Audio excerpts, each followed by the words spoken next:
Euskara, Euskara, jalgia di plazara.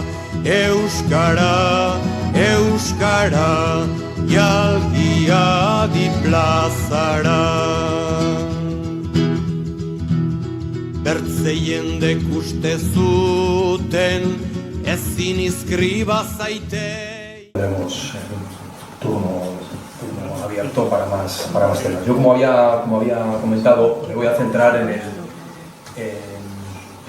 el sistema de perfiles lingüísticos y concretamente en los índices de obligado cumplimiento, ¿no? Yo básicamente voy a intentar compartir reflexiones sobre 6 elementos. El punto de partida es ese fin del consenso, esa formalización del fin del consenso sobre los índices de obligado cumplimiento. Entonces, desde ese punto de partida voy a reflexionar sobre qué son los índices, qué son esos índices, cómo se sitúan en el sistema de perfiles lingüísticos, algunas consideraciones y evaluaciones y parámetros para enjuiciarlos. Un segundo elemento, algunas cuestiones sobre la propuesta del PNV, cómo finaliza, cómo quiere finalizar y qué nuevo sistema quiere implantar. Los puestos de trabajo en el País Vasco tienen perfil lingüístico. Entonces hay un primer elemento que es el debate de qué nivel. Pues es el PL1, el PL2, el PL3, el 4, la nomenclatura del marco europeo, B1, B2, ese es un pilar. Y luego definido eso, hay 2 elementos, en cuántos se exige y en los que no se exige cuánto cuenta como mérito. Entonces los 3 elementos son esos, qué nivel, en cuánto se exige y cuánto cuenta como mérito. Entonces, lo que toca en los índices de obligado cumplimiento es el nivel de exigencia, ¿no? O sea, en cuántos de esos 160.000 puestos de las administraciones públicas vascas, en cuántos puestos es exigible. Ese es el elemento que formalmente se rompe con las propuestas de PNV Bildu, el sistema que ha estado vigente desde el año 80 y tantos, ¿no? Luego haremos consideraciones sobre las otras 2 patas, esto del debate del nivel que lleva toda la vida desregulado, y luego haremos consideraciones sobre eso. Este disparate que ha llevado a que se pida a enterradores el PL4, el C2, propio de filología de enterradores, o que los auxiliares administrativos haya de PL1, de PL2, de PL3 y de PL4, como si sus funciones sean distintas en función del vuelo y tal. Pero bueno, y luego el debate del mérito también tiene su intríngulis, ¿no? Pero bueno, el eje que se rompe, el pilar que se rompe es el de la exigencia. O sea, ¿en cuántos de esos 160.000 puestos se va a exigir el perfil lingüístico como requisito? Entonces, a ver, nuestro sistema se ubicaba, yo aquí ponía, hay tres referencias, ¿no?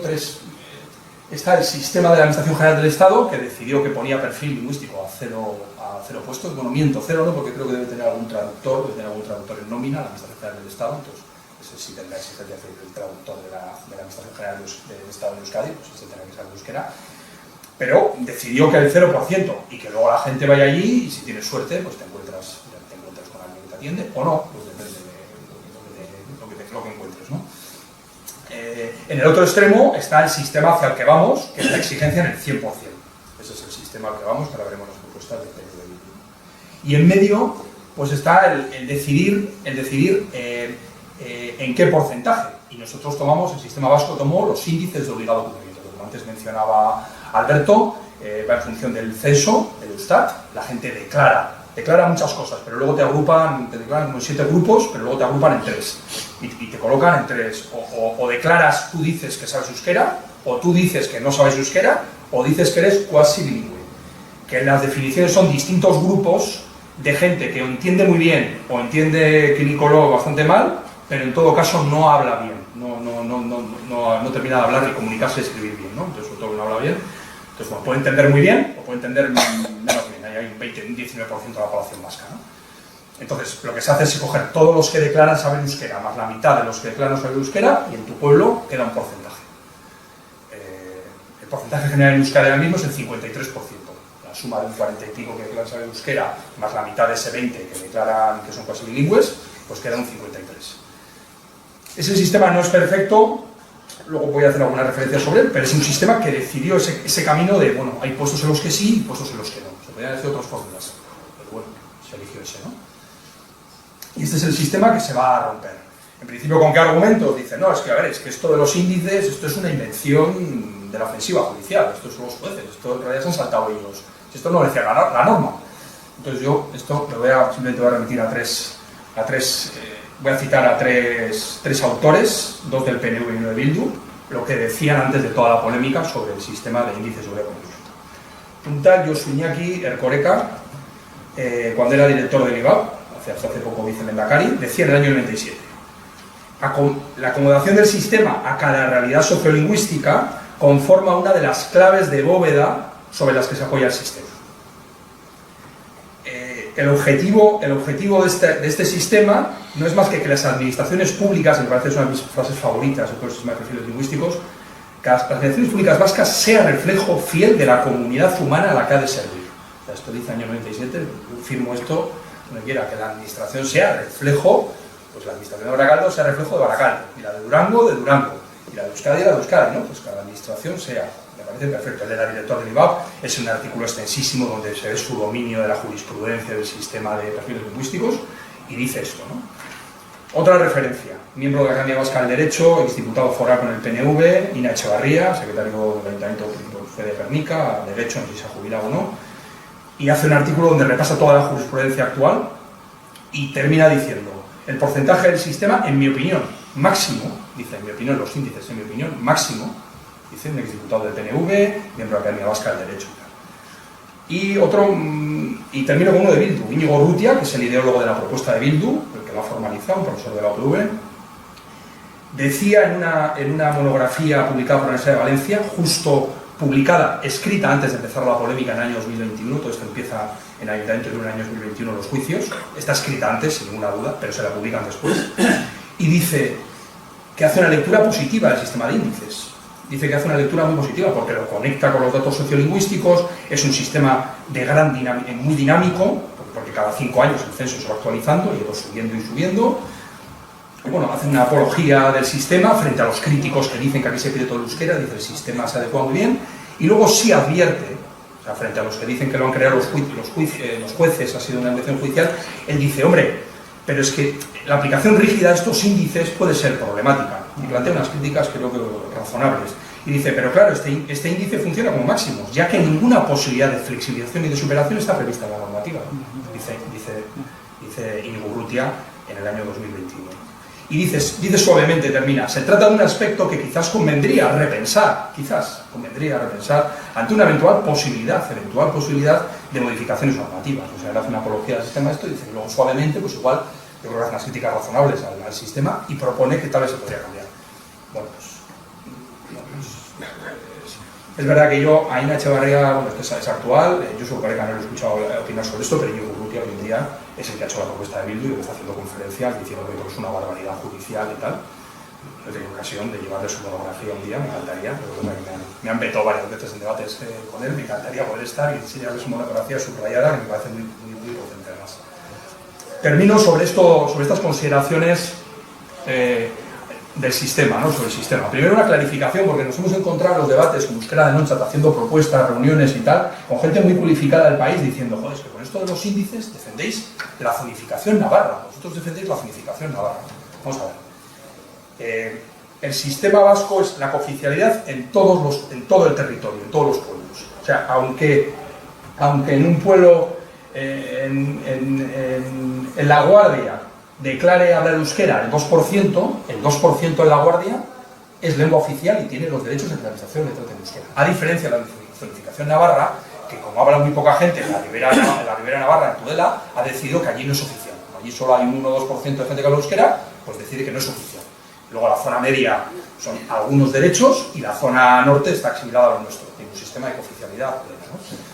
Entonces, a veces hay confusión. Cuando defendéis que en Barakaldo el índice es 35, defendéis el tema navarro, ¿no? Lo que dice nuestro sistema es que con un 35% de puestos, el Ayuntamiento de Barakaldo tiene que ser capaz de responder a ese 2% de barakaldeses que piden los trámites en euskera. Eso es lo que dice, un 35, ese 2%, un 1%, depende de las encuestas generales y de distintas encuestas sobre eso. Entonces, bueno, y termino el sistema. ¿Es alto o es bajo? Pues hombre, el sistema vasco actual es 53. La administración que más seriamente se ha tomado a registrar la opción lingüística de la ciudadanía es Osakidetza, que tiene registrado un 16% de la ciudadanía ha elegido el médico en euskera. Pues en principio, hombre, que para atender a un 16% de la ciudadanía, y Hay encuestas sociolingüísticas en donde declaramos los vascos que hablamos un 20 y pico por 22, 23%. Y luego hay, por ejemplo, en Osakidetza hay un teléfono donde la gente llama, que ya no es lo que declaras, y cuando llama el 9% en euskera. Pero me da igual, el 9, el 16 o el 22, lo que creo es que un 53 bien organizado perfectamente puede atender a ese 9, 16 o 20% de la población, ¿no? Yo creo que eso, creo que los índices actualmente son razonables. Sin perjuicio, y yo esta crisis la veo como una oportunidad, de que el sistema de índices no es perfecto, porque este sistema está pegando ahora, está en unos números razonables, pero hay pueblos pequeños, donde desde hace tiempo, por ejemplo, en la escuela todos los chavales salen con modelo D, que está subiendo vertiginosamente, a pesar de que el uso no sube en el pueblo, los índices están subiendo de manera disparada. Entonces a mí me parece que de cara al futuro, la propia declaración de que sabes euskera no me parece incluso el mejor parámetro, o sea que bienvenido sea, que vamos a repensarlo todo. O sea, digo que esto, aunque creo que los índices actuales dan unos parámetros razonables, fuera parte de casos extremos, yo creo que es claramente en los pueblos muy pequeños de Álava, donde la declaración de demanda en euskera es del 1 o 2%, pero los índices salen del 15, del 20, son ayuntamientos pequeños, ¿no?, que suelen tener 8 o 10 empleados.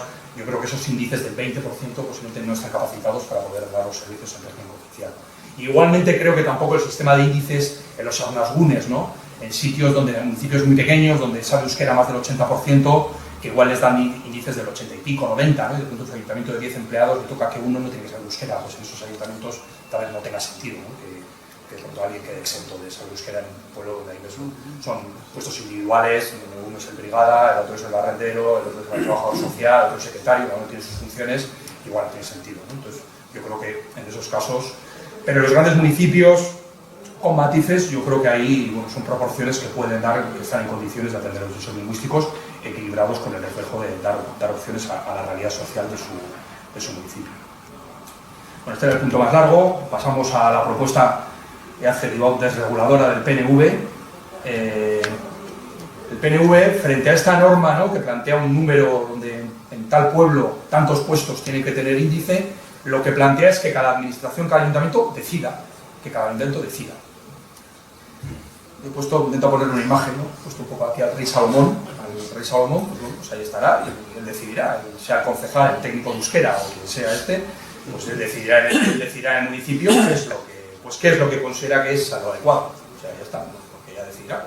No hay normas, esto lleva al dilema clásico, ¿no?, que preferimos ser gobernados, por normas o por personas, ¿no?, que decidan y que ellos decidan lo que es justo y lo que no es justo, lo que es equitativo y no es equitativo. Pues yo prefiero vivir en un régimen de normas, con un margen de discrecionalidad, pero donde yo me estoy sometido a unas reglas a las que atenerme, ¿no? Y entonces, dos elementos. Termino con el sistema desregulador del PNV. Yo creo que es la enorme inseguridad jurídica, es decir, nadie va a saber en realidad, va a decidir un concejal y nadie va a saber si eso es legal o no, el que proteste, y luego el juez pues decidirá. El concejal ha decidido que el equilibrio es 60, 80 o lo que sea, y luego pues el juez a ver qué decide. Llevará otros argumentos de por qué no tal. Yo creo que la inseguridad total es no saberse atenerse a qué reglas es lo que un índice que puede decir, bueno, es un parámetro objetivable, ¿no? Y luego se hace una referencia engañosa a la proporcionalidad. Ojo, porque hay gente que ha leído proporcionalidad y ha dicho, oye, me ha dicho que lo hagamos con proporcionalidad, ¿no? Hay gente que no se fía y dice, oye, pero bueno, luego la proporcionalidad ya sabemos a lo que se referirá. Yo tengo que decir que hay municipios del PNV donde se respetan los índices, en otros no. O sea, quiero decir que también habrá concejales y concejalas que se tomen de una manera u otra. Pero ojo, porque la exposición de motivos habla muy claro. No es la proporcionalidad respecto a la realidad del municipio. Es la proporcionalidad respecto a los criterios de uso que apruebe el ayuntamiento. Esto significa, y lo dice explícitamente, que un ayuntamiento, a pesar de que en su pueblo se hable poco euskera, puede decidir que el ayuntamiento, como criterio de uso, tiene que funcionar todo en euskera. El criterio de uso es que todo el mundo hable euskera. Por lo cual, el parámetro de proporcionalidad que propone no es respecto a las necesidades, a los derechos lingüísticos, sino al objetivo de uso como lengua de trabajo que se ha propuesto en el ayuntamiento. Esto lo dice explícitamente. Otra cosa es que esto, luego cuando vaya a un tribunal, el tribunal le vaya a parecer que esa es la manera de medir la proporcionalidad. Pero lo dicen claramente, ¿eh? O sea, no tiene que ver con la realidad sociolingüística, tiene que ver con aquellos objetivos legítimos que plantee un equipo de gobierno, pues, el uso como lengua de trabajo en ese ayuntamiento. Vale. Luego está la propuesta Bildu, adjetivó como la propuesta Búnker, es una propuesta, busca otra imagen, busca una casa-torre, donde están todos allí, algunos hidalgos o hermanos mayores, no sé, algunos del sistema este de castas, pues están allí en la torre, porque allí no entra nadie sin perfil. Es decir, allí para entrar hay que tener perfil lingüístico. Y además, yo creo que es muy honesto, lo dicen claramente, o sea, no te remiten a una proporcionalidad que luego ya veremos cómo interpretamos, no, aquí no entra, y luego el sistema sí acepta unas excepciones limitadas, justificadas, y dice, bueno, pues, podremos aceptar algunas excepciones, ¿no? Pero la regla general es, y se refieren al modelo de Cataluña y de Galicia. Aquí, claro, en principio, además esto hay ya jurisprudencia, ¿no? Cuando el sistema catalán, donde planteó la generalización, ahí está generalizado, ¿no? También hay algunas excepciones, pero está generalizado la exigencia en Cataluña y en Galicia, ¿no? Y yo creo que se cita mucho la sentencia que admitió la exigencia del catalán en la sentencia constitucional, y creo que se lee poco, porque tiene dos argumentos muy interesantes, ¿no? Que yo creo que dan claves de por qué no somos Cataluña y Galicia, ¿no?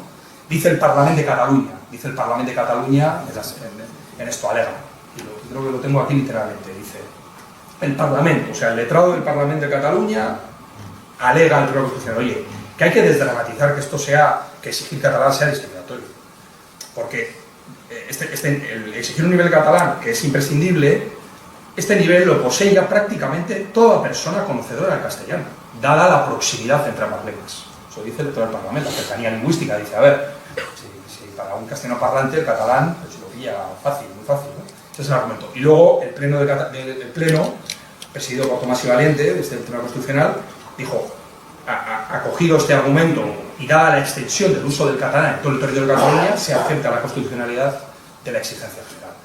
Claro, el tema es, ¿somos como Cataluña?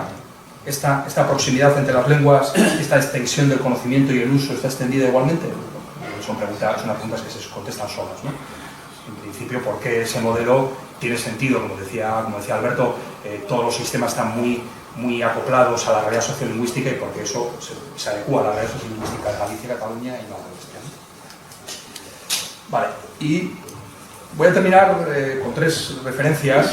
Primero, los grupos sociales. ¿Quiénes están promoviendo este salto adelante, ¿no? esta ruptura del sistema, ¿no?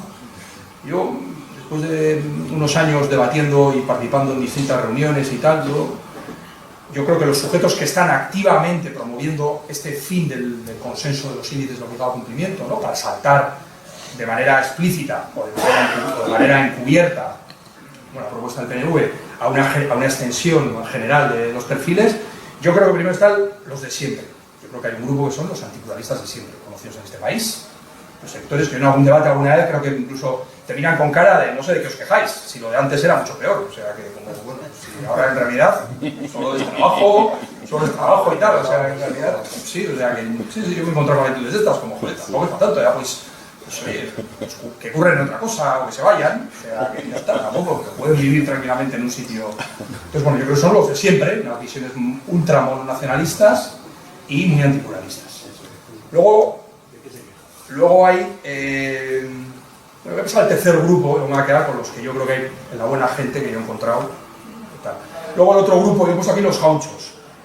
A ver, bueno, voy a explicar primero los pesimistas. Yo creo que son gente que tiene el pesimismo sincero, gente que tiene una visión de agonía, una visión pesimista y preocupada por la situación del euskera. Yo creo que están, sinceramente, son gente de trayectoria pluralista, yo he tenido la ocasión de debatir horas con varios de ellos, tienen una sincera preocupación y un pesimismo sobre el panorama del euskera. Y para ellos, bueno, pues solo medidas como estas, como el más madera, en este caso como exigir más laboralmente, es la única solución pues, que ven.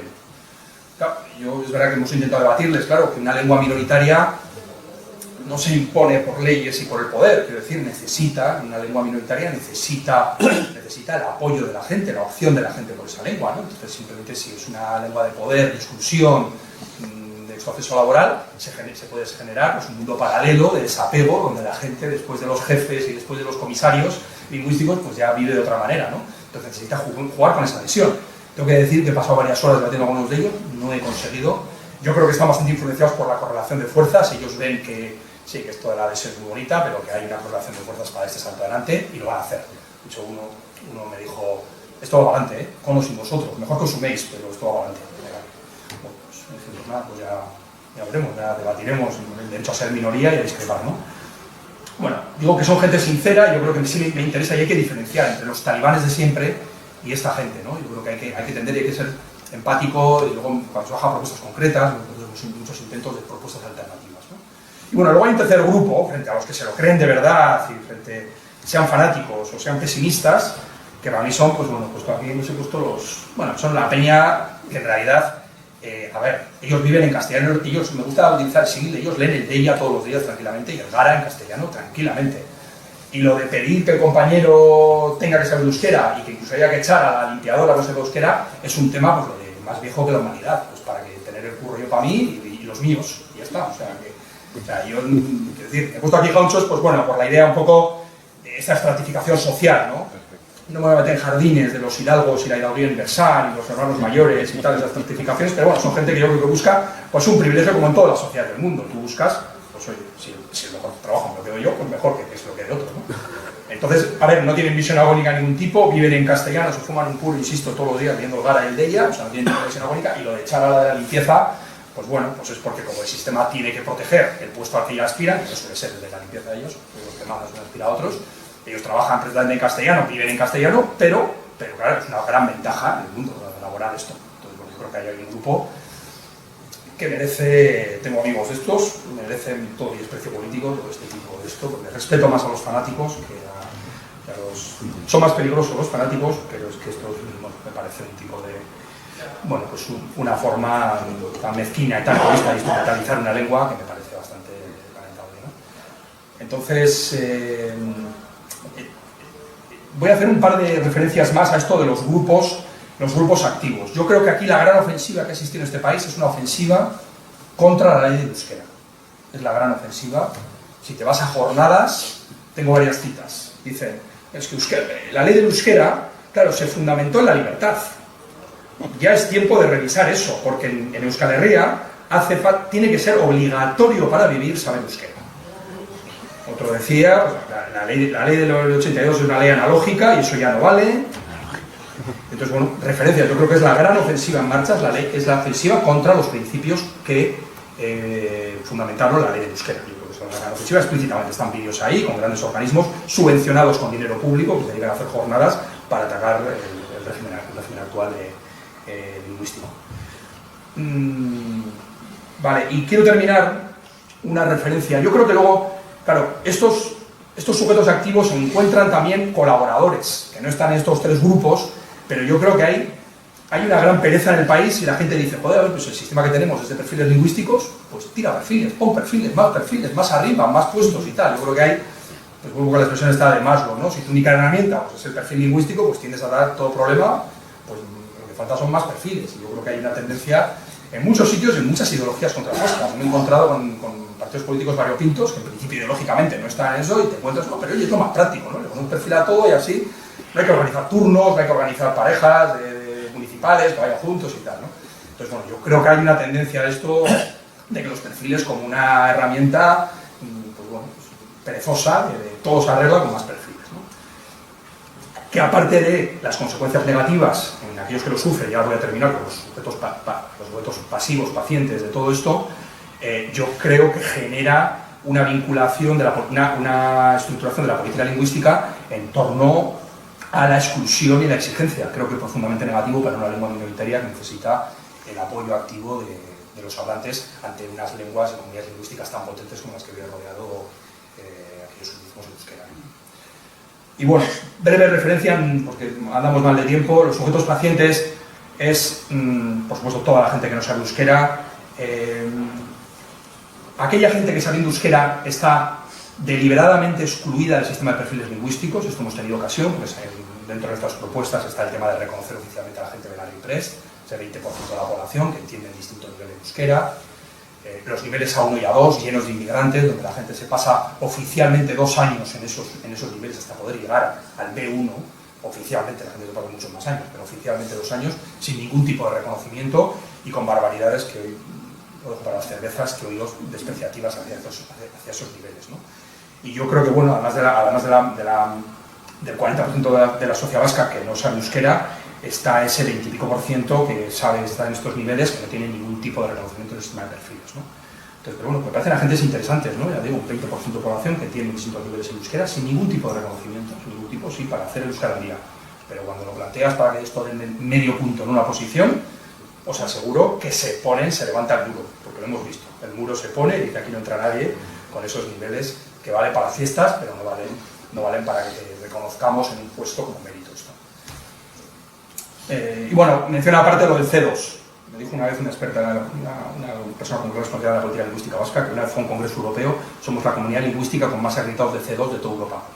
Más acreditados de C2. Se ha pedido el C2 en la administración, sobre todo en la administración local, y claro, eso sí que supone un grupo social minoritario con un nivel, muy pocos puestos, casi más puestos con C2 que trabajadores. Si quitas a los filólogos vascos que tienen C2, que no pueden aspirar a ser arquitecto del ayuntamiento o letrado del ayuntamiento, quitas a eso, es prácticamente el más puesto de trabajo. De hecho, ha pasado en la estabilización del gobierno vasco, ha entrado gente sin ningún tipo de experiencia por el C2, ha estabilizado para unas leyes que están pensadas para llevar allí un montón de años interino, y ha entrado gente sin ningún tipo de experiencia solo por el C2. Pero bueno, y me había saltado, ¿no? Había saltado la AG, porque ahora quiero meter un poco el quinto punto, termino con esto de los grupos, los votos activos, los pacientes.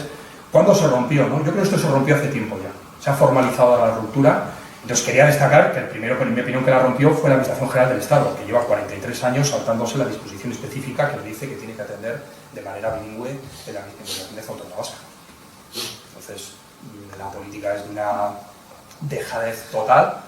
De manera intermitente, a veces se han hecho cursos para que los funcionarios de la administración de la AGE en Euskadi aprendan euskera, pero sin ninguna planificación para que ese 10, 15, 20% que pide el DNI o que pide la cita vasca de asociación en euskera pueda ser atendido en euskera, que se podría demostrar que el derecho lingüístico se puede hacer de manera mucho menos burocrático, aparatosa que el sistema que tenemos. Se podría mostrar un sistema mucho más flexible, y había una dejación absoluta, ¿no? Una dejación absoluta, hasta el punto de hoy en día ni siquiera ya los saltos de teléfono ni siquiera están planteados así, que aunque sea cuando con la grabación, déjame hablar un par de saltos con el teléfono. No, yo creo que como saben que como el tercero luego la persona solo aleatoriamente te hablará en euskera, muy remotamente, pues ni se molestan en que la grabación te hable en euskera, ¿no? Porque hay una dejación absoluta de la Administración General del Estado. Y luego yo creo que por parte de las administraciones vascas, yo creo que el sistema, el consenso lingüístico tenía muchas grietas, ha mencionado algunas, concretamente en el sistema de perfiles lingüísticos. Voy a quedarme en dos cosas. En el año 2010, el gobierno del Partido Socialista, con una OPE, el gobierno de Patxi López, montó una OPE en la que respetó los índices, los méritos dentro de los márgenes legales, los intentó poner el umbral bajo, y hubo un estudio luego años después, de una técnico del gobierno vasco, hizo un estudio sobre los perfiles de gente que había entrado en el gobierno del Partido Socialista, con esa posición, y en la revista Alibab hizo un estudio diciendo que sin euskera prácticamente no había entrado nadie. Es decir, yo creo que la parte de que eso que decía el Coreca, que sea reflejo y que haya gente, pues como el país, que hay gente que no sabe euskera, que también puede trabajar en la estación pública, y que eso estaba roto hace mucho tiempo, eso estaba roto. Y luego creo que el sistema tiene incluso locuras en las que el sistema de perfiles como mérito sirve a la gente para huir de los pueblos euskaldunes. Esto me lo contó hace años una archaina, me contaba cómo históricamente, por razones obvias de la violencia, opositaban muy pocos guipuzcoanos. Todas las OPEs de jóvenes entraban a Guipúzcoa, y el primero que se iba de la comisaría de Azpeitia, el primero que se iba es el que sabía euskera, tenía puntos y se volvía a Bilbao. Y el que no sabía euskera se quedaba ahí años anclado en la comisaría de Azpeitia sin saber euskera, patrullando allí. Esto pasa también en Osakidecha. Pues los consultorios que no quieren, los que saben euskera no quieren, prefieren otros ambulatorios con más compañeros de trabajo, y quedan vacíos o quedan para el médico latinoamericano esos pueblos en el consultorio donde verdaderamente es fundamental que se atienda en euskera, ¿no? O sea, el propio sistema privilegia laboralmente en perjuicio de los derechos lingüísticos. O sea, yo creo que la ruptura de las grietas del sistema daría para mucho, ¿no? Me gusta, y termino con esto, un artículo de Marco Tabar, porque aquellos consensos de perfiles del 89, incluso ahí participó, no solo la UCD que había participado en la ley de euskera, ahí es que incluso el Partido Popular se añadió en el consenso del 89, ¿no? Y Marco Tabar, años después, tiene un artículo donde dice que se siente engañado como un pichón, que se siente engañado los consensos que firmó, se siente totalmente engañado lo que firmó. Y bueno, pues Tenía el último punto sobre el qué hacer, pero como nos quedan 10 minutos, bueno, pues hay alternativas. Os animo a que participéis en la página web, en la página web de Euskera de Noche, a que dejéis vuestro nombre y correo electrónico para manteneros informados de nuestras actividades, y necesitamos gente también dispuesta al activismo. También tenemos una hoja para teléfonos y correos para la gente que participe. Y bueno, vamos a aprovechar estos últimos 10 minutos para, bueno, pues, algunas fuerza sintéticas, preguntas o intervenciones que se quieran hacer. Así que, vamos, tenemos aquí el micro.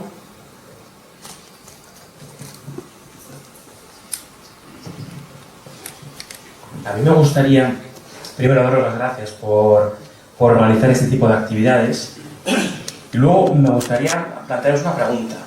Yo me encuentro en muchas ocasiones, cuando hablo con los amigos, todos castellano parlantes, pero algunos han estudiado modelo A, otros en B y ninguno en D, pero muchos en B, que es, para los que no sepáis, todo en euskera, salvo las matemáticas y la lengua, pues, castellana, inglés y tal. Si no estoy equivocado, el modelo B. La cuestión es que yo me encuentro con pocas herramientas para poder explicarles por qué yo quiero estudiar en castellano.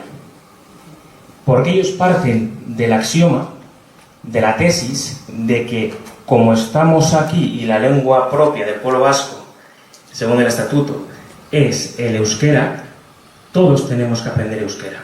Una educación euskalduna. Y que es una obligación estudiar en euskera, porque es la lengua de aquí. Entonces, claro, me gustaría preguntar, a ver, qué argumentos o qué ideas me podríais o nos podríais plantear para ser capaz de revertir este discurso. Yo siempre lo baso en, yo quiero estudiar en castellano y aprendo euskera, y de hecho yo trabajo en la administración pública y estoy con el C1, pero se la pruebo y tal, con todo el cariño del mundo hacia el euskera y con todas las ganas. Pero yo quiero estudiar en castellano y aprender euskera. No tengo muy claro cómo argumentar eso. Y gracias una vez más. ¿Vamos a formular alguna pregunta más?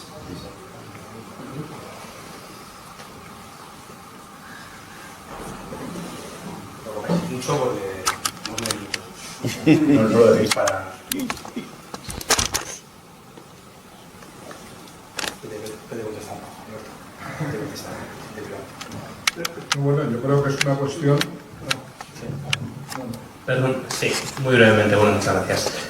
Simplemente apuntar, como a la vez que soy, que estamos observando en Álava, por ejemplo, que quizás donde menos euskera tradicionalmente se hablaba, hay, claro, debido a que muchos vizcaínos y guipuzcoanos, a través de la universidad, pues están accediendo a trabajar en Vitoria y demás, se está produciendo un nivel de exigencia de toda esta gente, de que la administración y también en la calle se les atienda en euskera. Y en este aspecto se está viendo cómo de alguna manera se está produciendo una diferencia de nivel entre los alaveses de toda la vida y la gente originaria, digamos, de otras provincias. Y eso, lo que al fin y al cabo aflora, es una diferencia de uso del euskera muy grande, que requeriría que la administración, a la hora de establecer estos perfiles, estos puestos en la administración, tuviera en cuenta estas cuestiones, porque al final lo que se está haciendo es, de alguna manera, aplicar en todo Euskadi, de manera totalmente, haciendo tabla rasa, aplicar las exigencias de euskera en un mismo nivel, y lógicamente hay muchas administraciones, en concreto en Álava, por ejemplo, se están produciendo situaciones a nivel de educación, a nivel del gobierno vasco, a nivel de entidades locales, en las que el nivel de exigencia del euskera es absolutamente desmedido para el uso que tiene.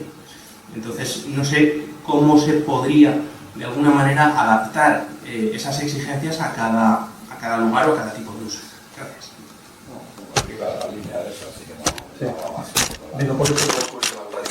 Cómo poder evitar que ese poder de función, el corporativismo, que a medida que van, pues esto lo estamos viendo, las exigencias que has leído tú, generalizar a todos, cómo se puede evitar que el poder de la función y de esa gente y poder corporativo se acabe de poder de opresión y esa locura, pues de las perversiones que se producen en el sistema, que llevan a que resulta, que es lo que tú has apuntado, que el que más euskera sabe no está en Ochandiano, sino que se va a Ochandiano y se va a Vitoria. Es un poco lo que dices, ¿no?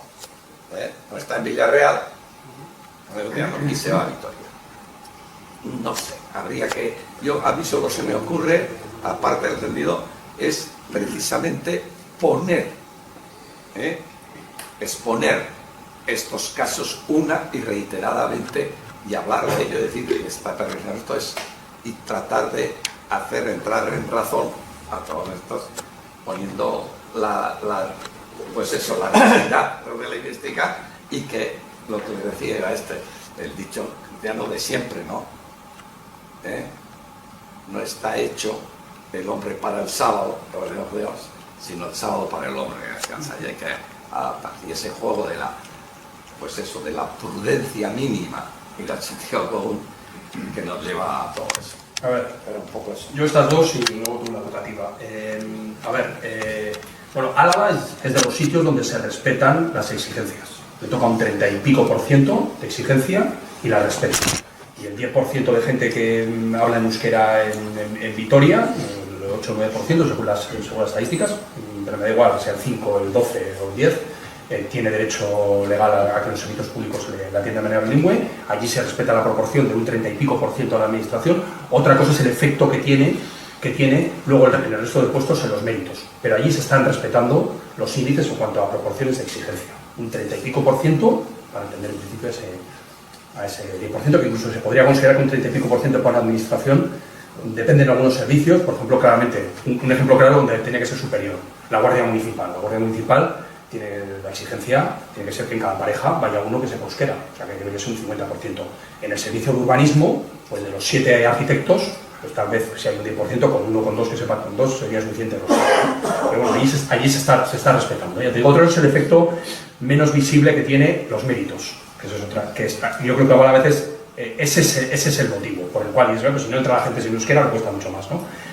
¿Y qué hacer? Mira, yo lo de susurrar al oído del rey lo hemos probado ya. Hemos susurrado, hemos llevado enmiendas, hemos llevado propuestas, no funciona. No será porque no se les ha dado alternativa, razones, enmiendas, todo el cariño y la empatía. No funciona. Está en otra cosa y lo que queda es un debate democrático. Yo veo como una gran oportunidad el falso consenso, el consenso resquebrajado, seguir con él, para mí era insostenible ya. Yo tengo que decir, creo que agradezco que formalmente se dé por roto y abordemos y pongamos sobre la mesa. Yo voy a llevar la frase del Coreca, yo os voy a decir que quiero el país que decía que quería el Coreca. Y ese país, y hay propuestas, tenemos propuestas para defenderlo. Y ya está. ¿Y se carga el sistema? Yo creo que es una oportunidad. Porque el otro, un consenso falso que tenía 1000 trampas, los méritos, luego te metían los méritos superiores, luego la elección de destinos, el euskera servía para escaparte del puesto y coger el de castellano general. Tiene tantos disparates por las rendijas que creo que es mejor, se ha acabado. Y entonces, bueno, vamos a debatir y vamos a hacer un debate y una confrontación democrática. Ellos están a eso y habrá que movilizar a la sociedad para otra propuesta. Ya digo, no es por falta de enmiendas, Todos estos sectores han tenido enmiendas alternativas, propuestas. Yo termino con una anécdota. Hace poco estaba en una reunión donde tenían subir el C1 al personal médico, ¿no? De B2 a C1. Y yo propuse una alternativa, ¿no? Porque había gente preocupada, ¿no? Porque como no tienen C1, pues tenemos pocos profes de universidad. Y tal. Oye, ¿por qué no hacemos un programa de liberaciones donde a la gente que tiene B2 se le ofrece la opción de liberarse unas horas, un par de horas a la mañana, para coger el C1, ¿no? Bueno, pues activaron todos en contra de las liberaciones. Yo propuse una alternativa, que es para que la gente B2 pueda sacar el C1, que era la preocupación que concretamente había una persona allí de la universidad. Pues se activaron en contra varios. No, que eso de liberaciones, nada de liberaciones, exigencia. Y dije, bueno, pues había alternativas, podíamos hacerlo de otra manera, ¿no? Lo que queréis es, bueno, pues queréis el martillo este de Maslow, queréis sacudir a la gente y tal, porque habiendo alternativas y propuestas, que esto se podía hacer, habiendo modelos, hemos hizo el IRALE, aquí de educación, cuando dice, no, el IRALE no es un modelo. Pues yo creo que frente a otros modelos de administración, antes se citaban las empresas públicas, los 15.000 trabajadores de empresas públicas han entrado en el sistema de perfiles, negándoles el derecho a las liberaciones. Es muy fuerte, negándose el derecho a las liberaciones. Formalmente contestó el gobierno vasco que eso que eso ya se quedó fuera. Y, o sea, los nuevos modelos, frente a anteriores, donde era ayudando a la gente, son modelos de la exclusión. Y bueno, pues tocaba momento de debate, momento de organizarse. O sea, sobre el tema educativo, Bueno, a ver, yo creo que se confrontan dos modelos en este sentido. El modelo democrático, que es el que impera en los países a los que yo me he referido, en el que la columna vertebral son los derechos de ciudadanía y, por tanto, si hay dos lenguas oficiales, la columna vertebral es el derecho de opción por la lengua oficial, por el uso por la lengua oficial de tu elección, y eso en todos los sistemas afecta al sistema educativo. Frente a eso hay un sistema de desarrollo nacional, hay un sistema o un proyecto nacional. Por eso cuando algunos dicen, no, el término nación tiene un problema, y es que todos los nacionalismos, sean de grandes estados, sean de pequeñas naciones, tienen siempre la tentación de la homogeneidad, y en nuestro caso es homogeneidad lingüístico-cultural. Y eso en esta sociedad ha calado muy mayoritariamente, incluso más allá de quienes se declaran y se sienten claramente nacionalistas. Y ese modelo ha triunfado o está triunfando. Y por tanto se ve una aberración, lo que en cualquier sistema democrático es un fundamento esencial, que es la libertad de opción lingüística y el tener en cuenta dos cosas a las que me he referido yo antes. La lengua familiar, en muchos casos, eso no es un principio absoluto, pero sí en el acceso a la lectura, escritura, etcétera, en correlación con otro elemento, que es la realidad sociolingüística del lugar.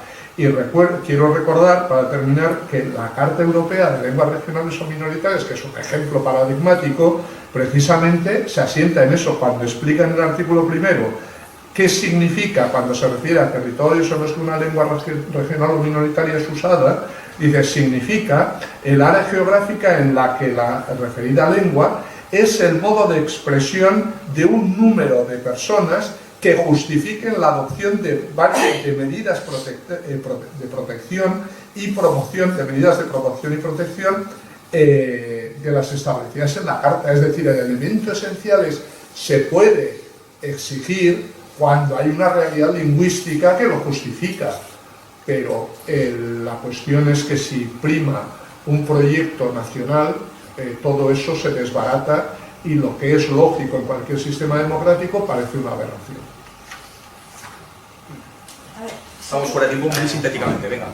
Se tiene en cuenta en los últimos años la cantidad de migración que tenemos en Euskadi, porque vienen de Latinoamérica, de África, y lo que supone para el euskera, la pérdida que se supone, porque tiene gente muchísima en estos últimos años que no hablan en euskera. Entonces, para nosotros es perder nuestra identidad, El sistema, a eso me refería yo en el artículo del otro día, uno de los dos elementos clave. Si ha habido mucha inmigración o mucha inmigración hasta ahora, relativamente es de las comunidades autónomas que tradicionalmente menos inmigrantes ha recibido, pero la previsión en los próximos años es de un incremento. O Euskadi desaparecemos, la sociedad vasca desaparecemos como tal, o la necesidad de incorporación de inmigrantes va a ser de unas dimensiones que esto va a saltar por los aires de la peor forma posible, precisamente por una política impositiva. Por eso me he referido al ejemplo de esa chavala de la segunda mejor nota de selectividad en Vizcaya, porque se condena no solo ya aparte de los nativos en zonas no vascoparlantes o en zonas donde la lengua vasca no tiene ninguna presencia o casi ninguna presencia social, en un porcentaje importante o al fracaso escolar o a la mediocridad, con los inmigrantes eso se va a multiplicar y la reacción, luego no nos podremos quejar de la reacción frente a la exclusión, especialmente en las segundas generaciones, y yo creo que eso es lo que va a hacer saltar este sistema de esa casa-torre, pero en las peores condiciones posibles.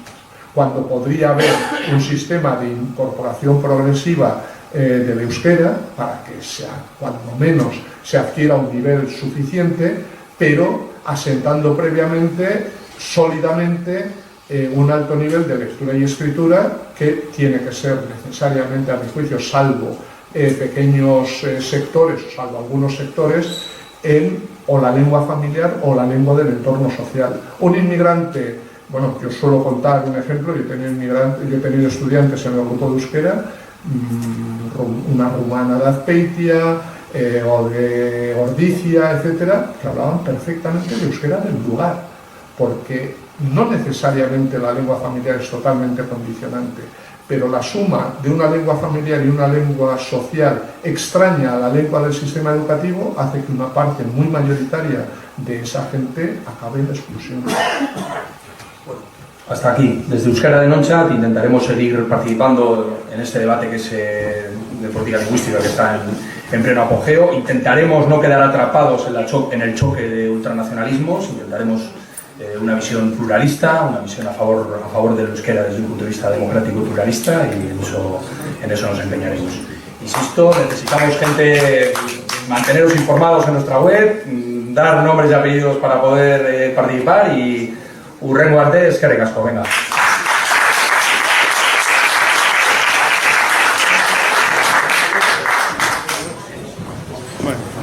Euskara, euskara, jalgia di plazara.